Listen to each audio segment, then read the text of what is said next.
Have you ever wondered how some speakers are able to hypnotize listeners with every word that leaves their mouth, whilst others leave listeners staring at the clock, begging for their speech to come to an end? Well, after telling thousands of stories and inspiring hundreds of thousands of people from the stage, I've noticed there's 6 crucial storytelling techniques that you must follow if you want to become a master storyteller. So in this video, I'll be showing you what these 6 storytelling techniques are, why they are so powerful, and how you can use them to captivate any size crowd that you speak in front of. Years ago, I stood on stage in front of 300 people. I had slides, stats, all the right stuff. But in that moment, I decided to share a raw story about me giving up on myself. And that's when I noticed people leaning in to listen. A woman came up to me after and she was in tears. And she said, "You told my story." And that's when I knew storytelling is the superpower. Listen, storytelling isn't just a nice skill, it's the most powerful tool on earth. Wars have been started and ended because of stories. Movements, businesses, legacies, all built off the back of compelling narratives. You want to sell? Tell a story. You want to inspire? Tell a story. You want to lead? Tell a story. Stories is how you transfer belief. It's how you build trust. If you can master this, you will become unstoppable. But here's what's actually wild. Science backs this up. You see, when you tell a story, it activates multiple parts of the brain, the sensory cortex, motor cortex, and even the emotional centers. But when you give people just data, only one small area of the brain lights up, and that's the language processing part. Stories create chemical connection. Oxytocin gets released. That's the trust hormone. So if someone says, "I don't know why, but I feel like I trust you," that's the story working. We are literally wired for story. Literally, studies show people remember stories 22 times more than facts alone. Your best social media videos, Netflix shows, or TED Talks, what do they all have in common?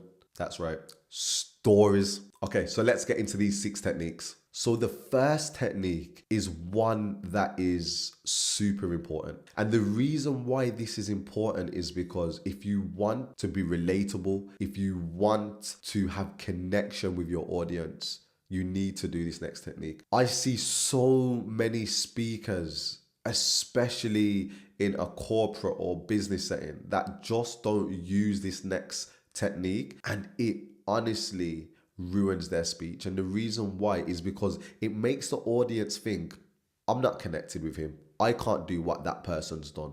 That person's not relatable to me." Or that person thinks he's better than he actually is. So more than anything, you have to be relatable to your audience or your message just will never land. Now, I remember one of my public speaking clients came to me from the corporate world, and she was delivering presentations in her work, and she came to me because she was just like, "Cordell, I just can't seem to engage my audiences. Like, they give me a round of applause at the end, but I don't get no feedback. I don't have people reaching out to me after. Like, what is it that I'm missing?" So I told her to send me her keynotes that she had recorded and I would review them. And there was one thing that I noticed straight away why she completely disconnected from her audience. And it was because when she started her talk, it was all about her and what she done and her achievements from the start. She would start her presentations and set the tone for her presentations like this. She would be like, "Hi, my name is Julie and I'm the CEO of X. Over the last decade, I've done X, Y, and Z, worked with this amazing person and that amazing person,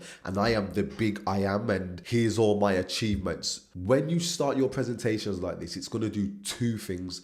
It's going to make your audience feel inadequate, where they feel like that person's further ahead. There's no way that I can do that. Or it's going to make the audience resent you, where they think they're just showing off. Why are they telling me about all their achievements? Do they think they're better than me or something? So that's why this technique is so important, and it's meet the audience where they are and be relatable. What do I mean by this? I mean, don't talk about everything you've achieved now. Take it back 10, 20 years ago when you first started and put yourself in your audience's shoes. Talk about how it was a struggle at the start. Talk about the journey. Talk about the things you had to go through to achieve success. Show them the hero's journey, your rags to riches story, because what that does is it makes you relatable. It makes you a real person. And if you can start where the audience is, it gives them hope, it gives them inspiration, and most importantly, it enables them to connect with you and connect with your journey. So if you want your message to land, tell these in your story. Don't just talk about your achievements. Take them right back to the grassroots of the struggles, the pains, the challenges, what you had to go through, and how you now have made it through and made a success of yourself. This is what we call the story of the hero's journey. If you are able to tell these types of stories, you will be able to connect with your audience where they think that person's just like me. He or she was just where I was or where I am now. What an inspiration. And that brings us to technique number 2. This technique is crucial if you want your stories to engage people from the very beginning. I see most public speakers that tell stories miss this simple technique, and what it's doing is it's making their stories boring. Now, think about a show that you've watched. Think about a film, for example. In the first few seconds of that film, you know if it's going to be a good watch or not. It doesn't matter what happens in the beginning or in the end of that film. The only thing that's going to keep you hooked is what happens at the very start. So using this technique is what's going to gain the audience's attention. I remember when I used to speak in my early days and I used to tell stories, and because I didn't really know the science of storytelling, I used to just share stories, and sometimes I would just start the story in a place that was completely irrelevant. It sounded and started boring, and I used to see the audience literally yawning. But when I started to use this technique that I'm about to share with you, it was like giving candy to a baby. The audience just wanted more and more and more.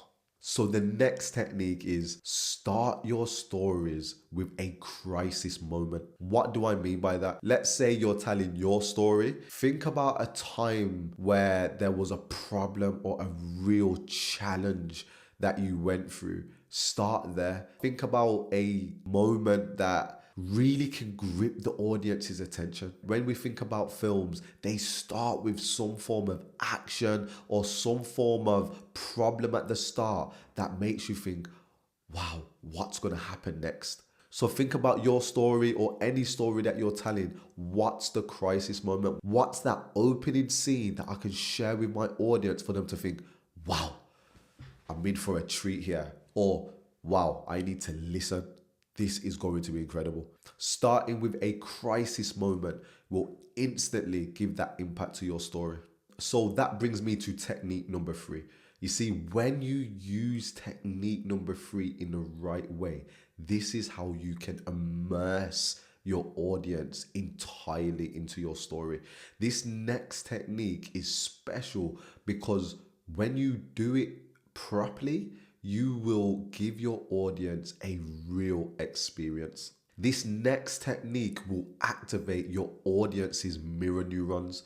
That's the same parts of their brain that light up as if they will experience your story in the now. And that's how you create real connection and emotional impact. And that's when you will be told you are a master storyteller. You see, when I first started telling stories and speaking, they just wouldn't land as much until I use this technique. Now I use it every single time because it draws the audience right into the palm of my hands.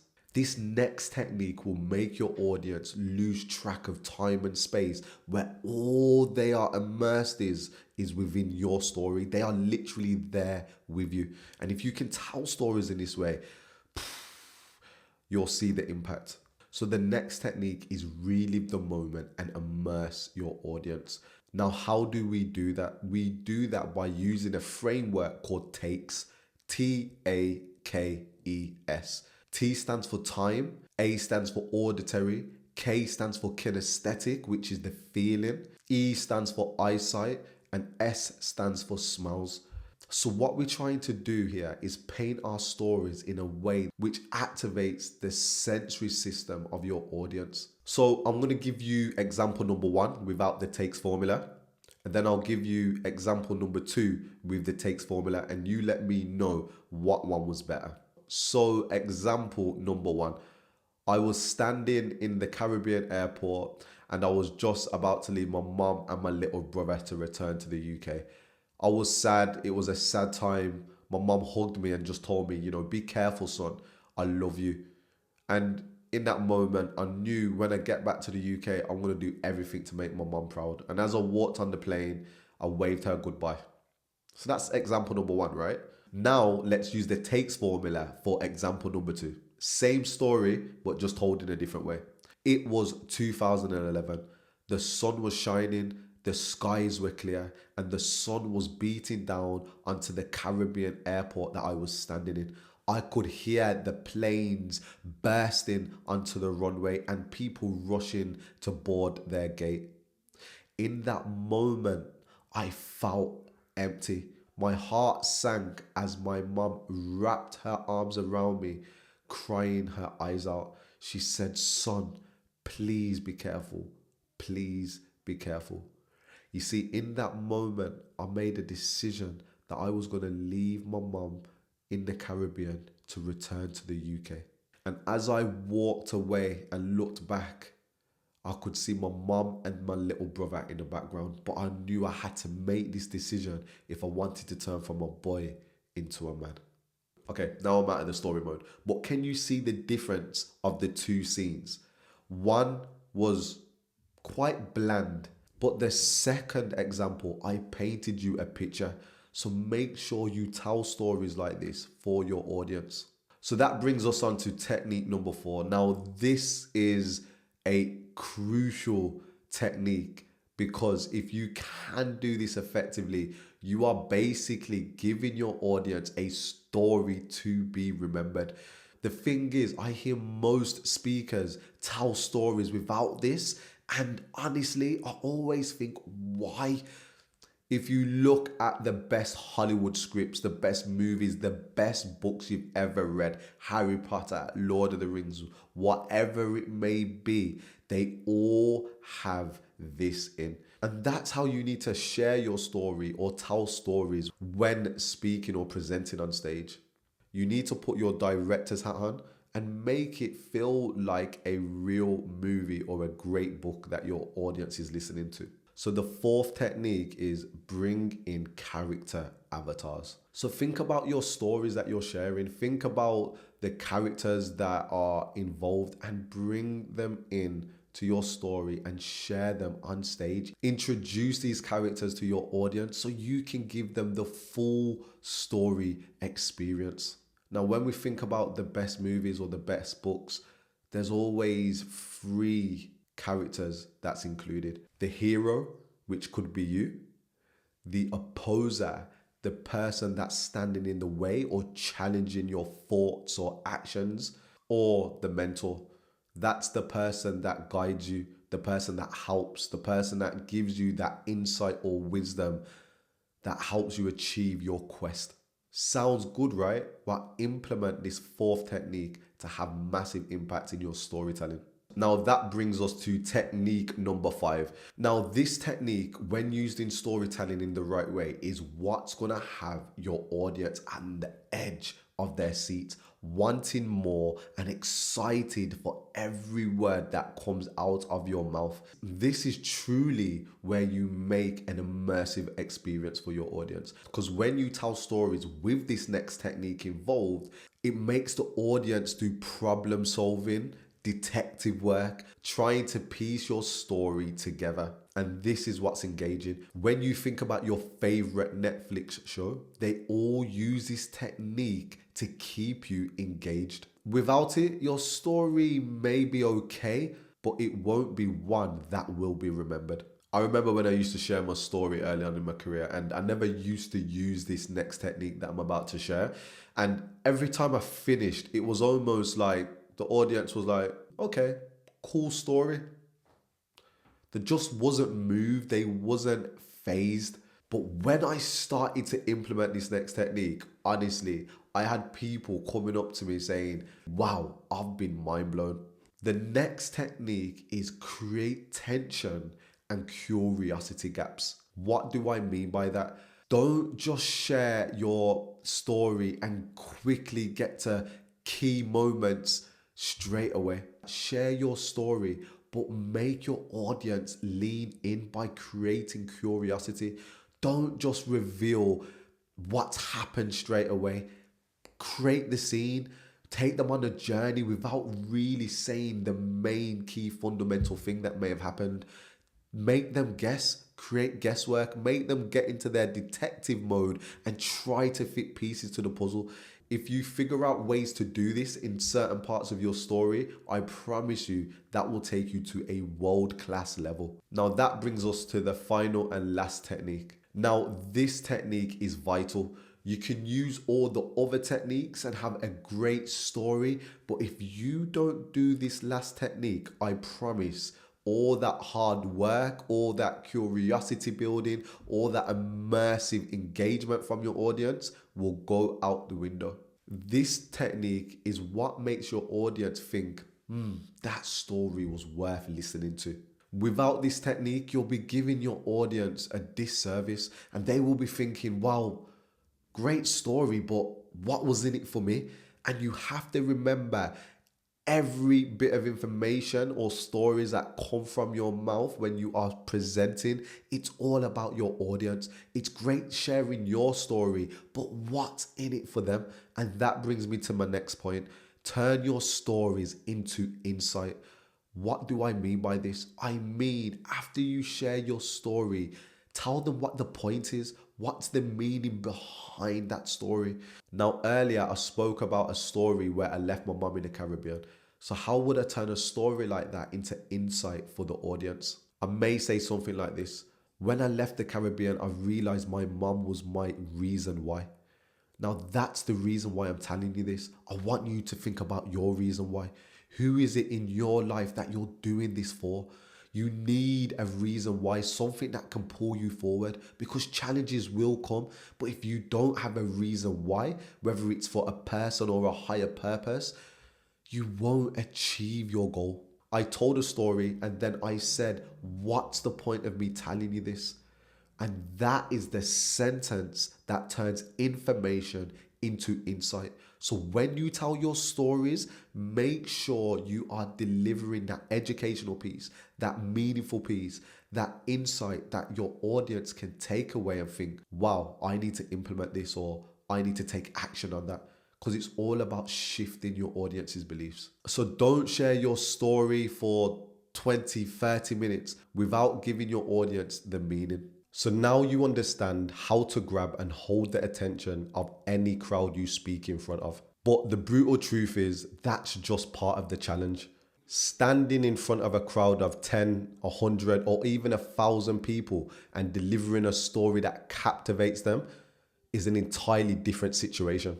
So watch this video where I give you the proven system that took me from a nervous wreck to delivering a speech in front of the King of England.